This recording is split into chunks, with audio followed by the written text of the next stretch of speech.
सेटी films present Ram सबोले Vishwakarma बाबा की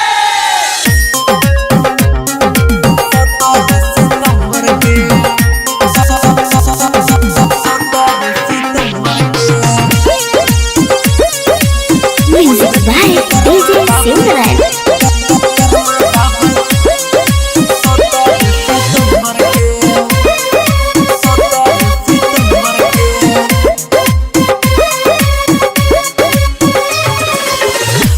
बड़ देवता मुनि धरती आयंबर के हे बाबा हो खुश बड़ देवता मुनि धरती आयंबर के ओहे विश्वकर्मा बाबा 17 सितंबर के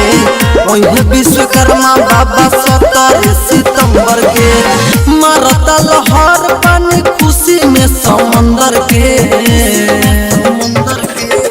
ओहे विश्वकर्मा बाबा 17 सितंबर के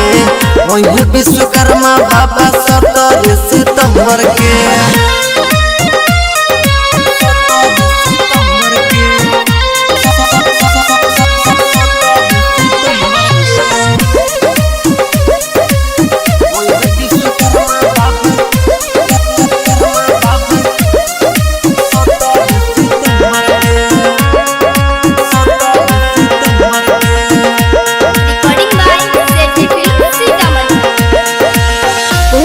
दया से चले बस और गाड़ी बाबा विश्वकर्मा के महिमा ह भारी।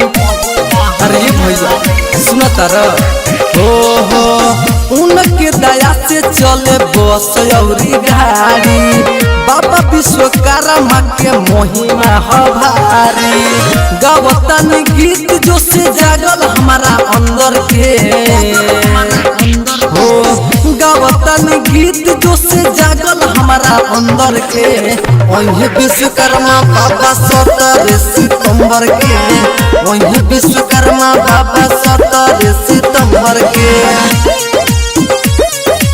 Music by DJ Simran.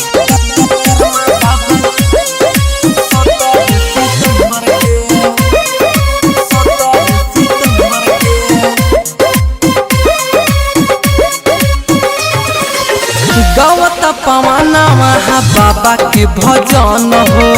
नाच लोग भैया हो के भक्ति में मगन हो नाच लो हो गवत पवाना महा बाबा के भजन हो नाच लोग भैया हो के भक्ति में मगन हो दया कर बाबा तोनी बबुआ सिकंदर के हे बाबा दया कर बाबा तोनी बबुआ सिकंदर के जानता ने आई गौरा 17 सितंबर के जानता ने आई बाबा 17 सितंबर के सेटी फिल्म्स रिकॉर्डिंग स्टूडियो सीतामढ़ी।